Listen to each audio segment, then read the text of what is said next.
Hi vlog. Good morning! So we're on our way to Underground River. Actually, Sabang Port muna. Driving to Sabang Port.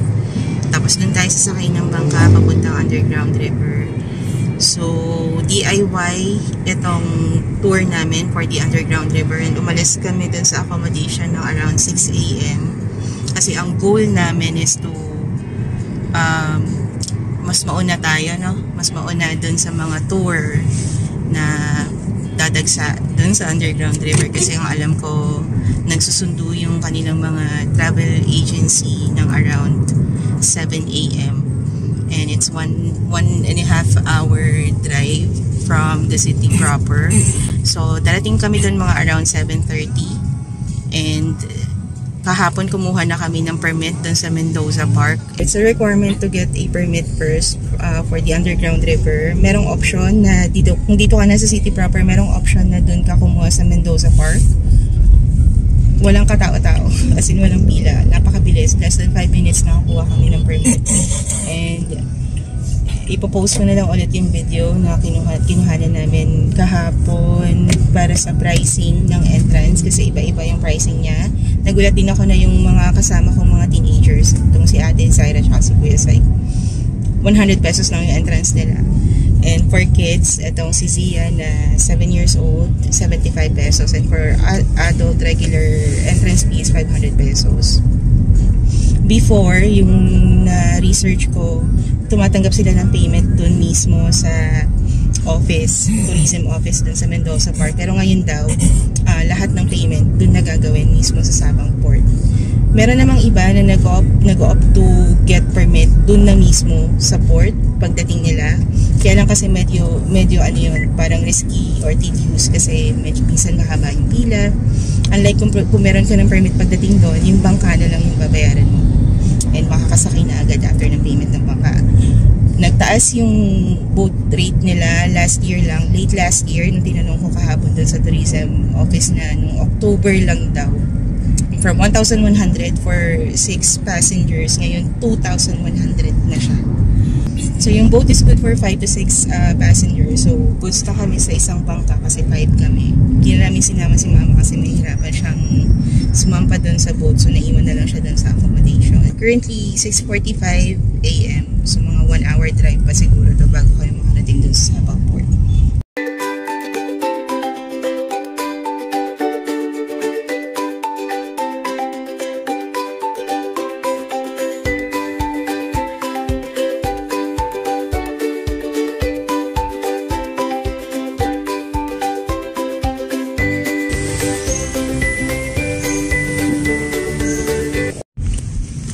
Okay, we are now at Sabang Port, the gateway to Underground River. Ito ba yung parking? Oo. Ganyan yata. Your destination is on the right.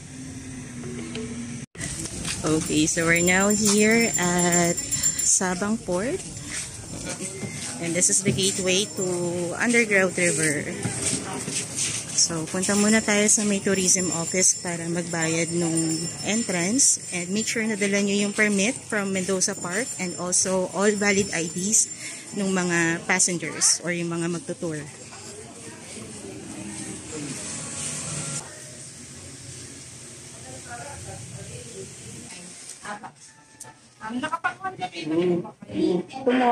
Tomorrow pa po. Bali, covered na rin po siya ng environmental fee. Okay.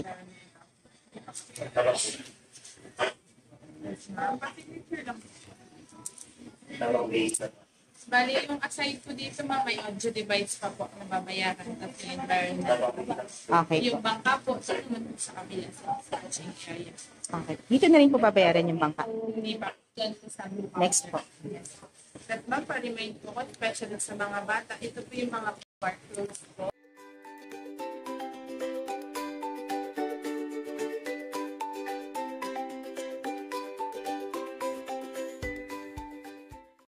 Natin magbayad ng entrance fee, environmental fee, and audio device. Dito naman sa may dispatching area para sa pag-reserve ng boat.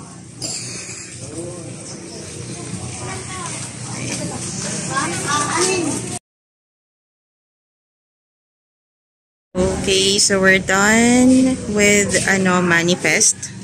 Kailangan buong pangalan yung isusulat doon sa manifest. Then nagbayad na rin ako ng boat with wharfage fee of 5 pesos. Yung boat is 2,100. Parang exclusive na siya. Good for 6 passengers. So, time check. It's almost 9 a.m. And ngayon pa lang nagdadatingan tong mga naka-tour, group tour. Pero tayo okay na tayo. Ito yung parking area nila sa may tapat. Ito yung port. Doon yung tourism office. Ito lang yung parking area. 20 pesos. 20 pesos yung flat rate. Yeah. Malulusaw po siya.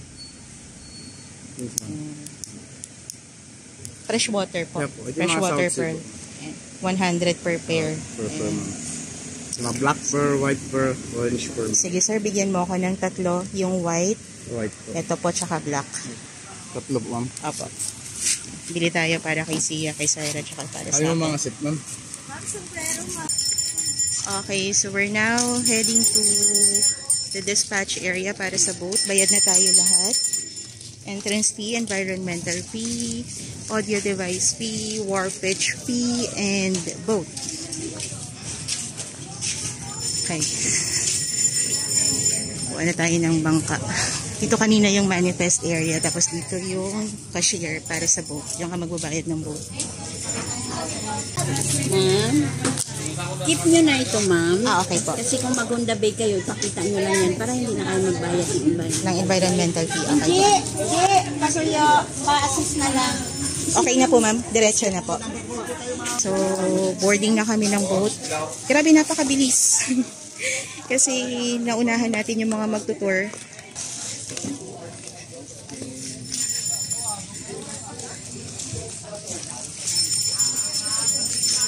Okay, boarding na tayo. Going to Underground River.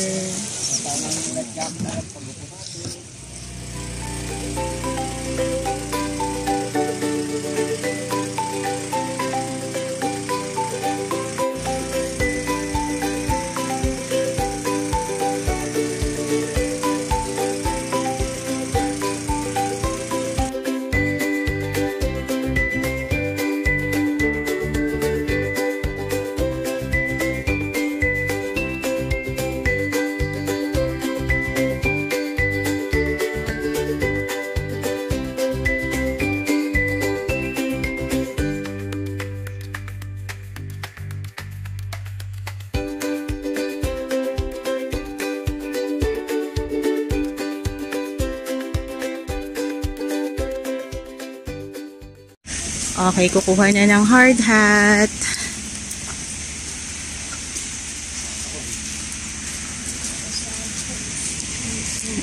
It's okay, anak. Later, mabawash din yan pagbalik natin sa boat. Okay, hard hat area. Sige pa sa'yo.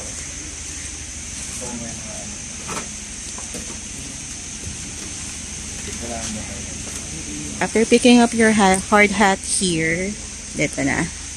Ito na yung area na maraming monkeys.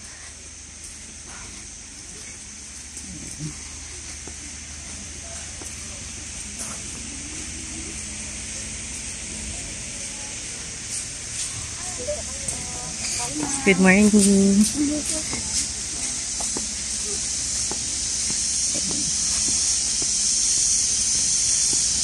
Hello. Mag-hello ka sa kanya, Iya. Hello.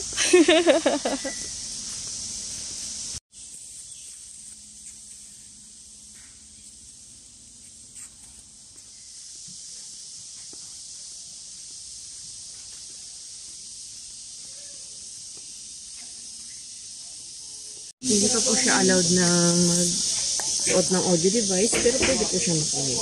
Okay po. Hindi pa ano. Later nyo na lang po i-attach pag nakaupo na kayo sa bus. Okay. Yeah, assess pa rin din. Audio device.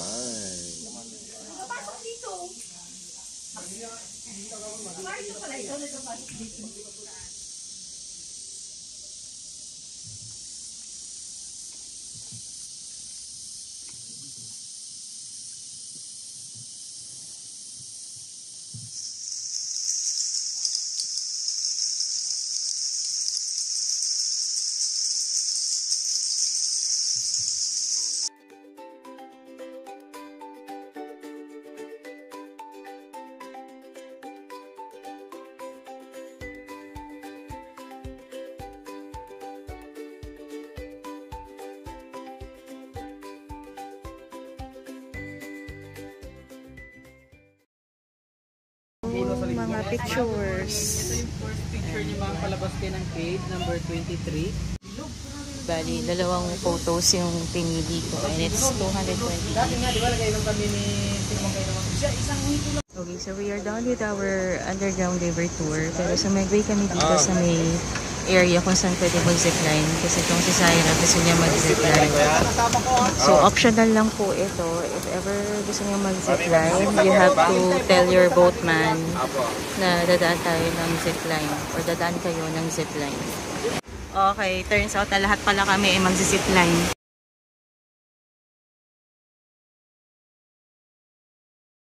So we're done with our underground river tour.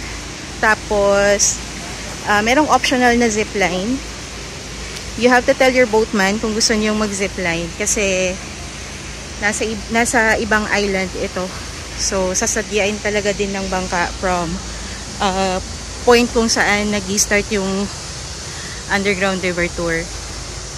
And this is 500 pesos each. Yung amount ng zipline. So, din-drop off lang kami dito ni Kuya, yung bangkero.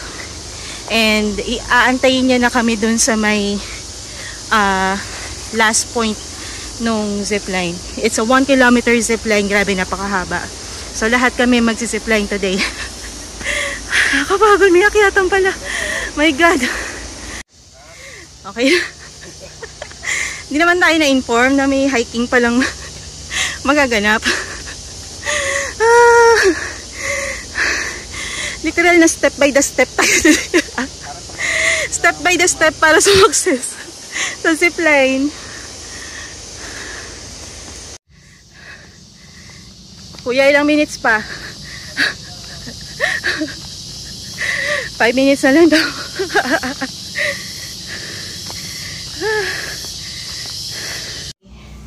So after I think mga roughly 15 minutes na trekking, we have arrived here sa jump off point ng zipline. Grabe, kapayong talaga ako. Buti na lang nadala kami ng payong. So it's an essential din pala kaya ganyan magbi-beach. Basta beach ang location. Maganda na magdala kayong payong para ready. Okay. So yun yung zipline. Halika na't mag-register na tayo.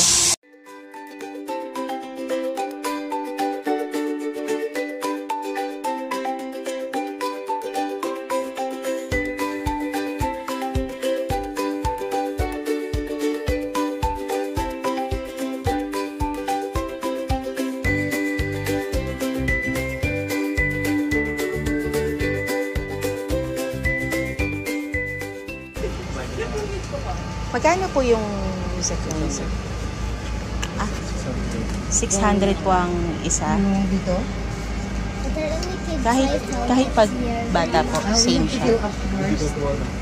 Kaya pag bata ko yan, magkano kaya? Pag 7 years old po, Bata. ganun din, 600. Okay. So regardless, kids or adult, 600 pesos.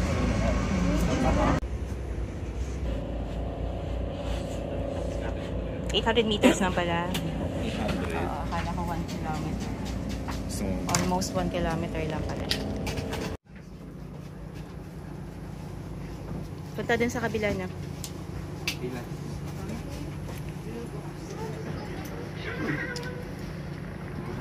Are you excited? Bawal tamadi dito. Dapat excited. Pwede pong dalawahan.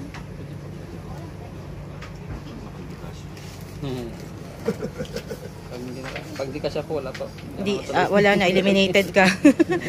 Evicted ka na sa bahay ni Kuya Charot. Oh no. Oy, grabe ka sa akin. Thank you, Kuya. Muntik lang.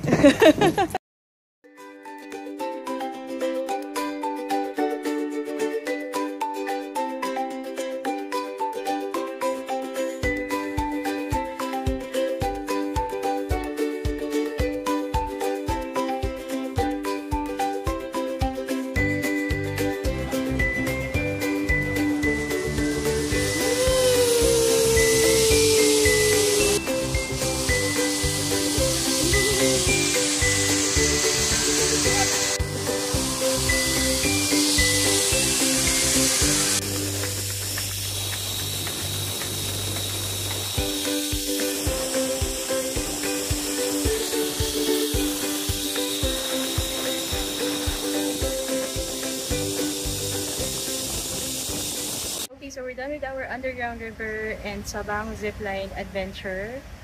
Actually, yun lang yung itinerary natin for today. It's already 12 noon. Nag-last ng 2.5 hours yung tour namin. Sumakay kami ng boat ng 9 a.m. Then bumaba kami ng around 11:30. And dito na rin kami nag-lunch. So, pabalik na kami ng accommodation. Yung mga kids, pahinga na sila for the rest of the day. Pero mamayang hapon, lalabas kami ni JR para mag-try out ng mga Vietnamese cuisine naman. So, food trip kami later ni JR. Kami lang dalawa kasi yung mga kids hindi pa naman sila ganun ka-adventure pagdating sa food. So, I don't think na magugustuhan nila yung lasa ng Vietnamese food. So, kami dalawa ni JR lang mamaya. Laters! Okay, so nasa labas ulit tayo. It's already 5 p.m. around 5 p.m. na in the afternoon. And ang agenda natin today is magpupunta tayo ng public market. Bibili lang ako ng konting seafood na idadagdag sa babaunin naming food for tomorrow para sa Honda Bay island hopping with the kids. Hindi na namin sinama si mama kasi mahihirapan siya mag-akit baba ng bangka dahil medyo masakit na yung tuhod niya at nahihirapan na siya maglakad. Then, after mamalengke, didiretso tayo ng Puerto Princesa Baywalk dahil alam ko yung public market medyo malapit na siya doon sa Baywalk. Gusto ko sanang mag-sunset watching kaso mukhang makulimlim yung panahon. Hindi ko sure kung uulan mamaya. So, check lang namin kung ano yung itsura ngayon ng Baywalk kasi nga second time ko na dito sa Puerto Princesa. So, titignan ko kung parehas pa rin ba yung itsura niya before. And then, after nun, magdi-dinner na tayo dun sa Vietnamese food hub na Bonas Chao Long. Doon lang siya banda sa May Manalo Street. Malapit lang din dun sa accommodation namin. So, doon na tayo magdi-dinner. Kakain tayo ng Chao Long. Para siyang pho version na may kulay. Color red siya. So, hindi ko rin sure kung meron sila ng original version ng pho. Then, meron din silang mga banh mi. So, tatry natin yon. So, tara na. Punta na muna tayo ng public market. Then, bili na muna tayo ng extra food for tomorrow sa Honda Bay Island hopping. Yung situation ng weekday rush hour sa Puerto Princesa. From accommodation namin, actually 25 minutes yan kanina. So I'm not sure kung dahil ba traffic or talagang medyo malayo yung public market dun sa Palawan Bamboo Garden kung saan kami nag-i-stay. And ang convenient, no, pag yung nag-rent a car ka lang, yung anytime na gusto mong lumabas, na kailangan mag-drive, hindi ka na magbabayad ng extra para sa mga tricycle. Kasi aminin natin, minsan pag nagta-travel tayo, tapos malaman nila na tourist ka. Hindi ko naman nila lahat, pero meron talagang ibang mga driver ng public transpo na nananamantala sa mga tourist. So ito, hindi ka na mangangamba na baka mataga ka sa pamasahe kasi anytime pwede ka naman mag-drive. Super convenient. Super comfy. Charot. Hindi pala sementado yung daan dito papasok ng Baywalk. Okay, we're now here at Baywalk. Ang hirap pala ng daan dito. Hindi siya sementado. Ay, ito pala, ayan. Paakyat pa. So, kaya pwede mag-park dito. So, ang gagawin namin, magpa-park lang muna kami dito sa may Baywalk. Then, lalakarin namin pabalik dun sa may Old Public Market. Dalawa kasi yung public market dito sa Puerto Princesa. So, ang malapit dito sa Baywalk is yung Old Public Market. Pag i-Google Maps nyo siya, Puerto Princesa Old Public Market yung ilagay ninyo or ipin ninyo. Naghahanap lang muna kami ng parking. Ang hirap kasi ng parking doon. Puno yung kalsada. Ayan, dito maraming spot ng available na parking. Nakapag-park na kami. Dito lang mismo. Sa may Baywalk. Grabe yung maambot na. Ayan, tingnan na natin. Actually, maraming tindahan dito. Itong kahabaan ng ano na to, ng ano ba to, harbor. Nasa dulo kami. Mamaya siguro pagkatapos nating mamili sa market, lakarin natin hanggang doon sa kabilang side. Kasi marami rin mga tindahan doon. Yan, ito yung itsura ng Puerto Princesa Baybo.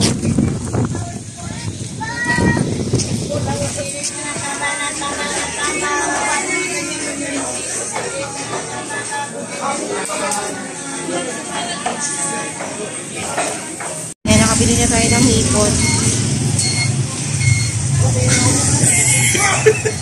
Ano ba pinapahawin pa? 400 ang isang kilo. Grabe, umuulan na. Buti na lang hindi tayo today nag-firefly watching. Pakapon sobrang ganda ng weather. Thank you, Lord. Walking na tayo. Going back to Baywalk. Buti hindi masyadong maputik yung daan. Kahit na umulan. So, nakabili tayo ng hipon.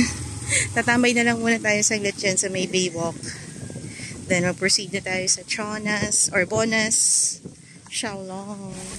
Grabe, lumakas na talaga yung ulan. Oh, pak. Nandito kami ngayon nakasilong sa parang souvenir shop. Ang lakas ng ulan, te. Ayaw namin magpapigil. Ilaban natin ang pasyal. Antayin natin kung hihinto. Oh my gosh.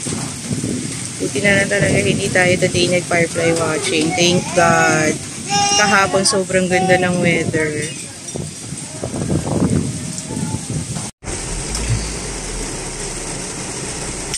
Hindi na huminto yung ulan. Punta na tayo sa Bonas, Xiaolong.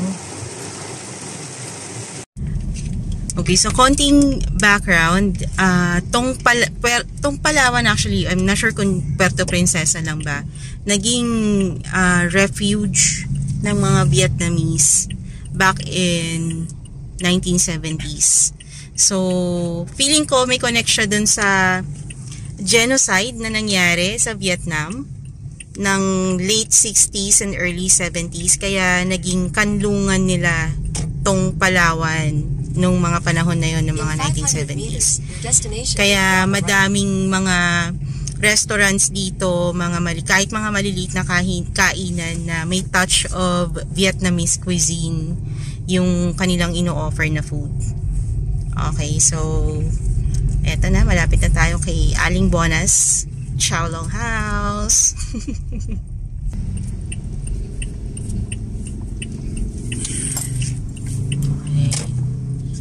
Madami ng tao.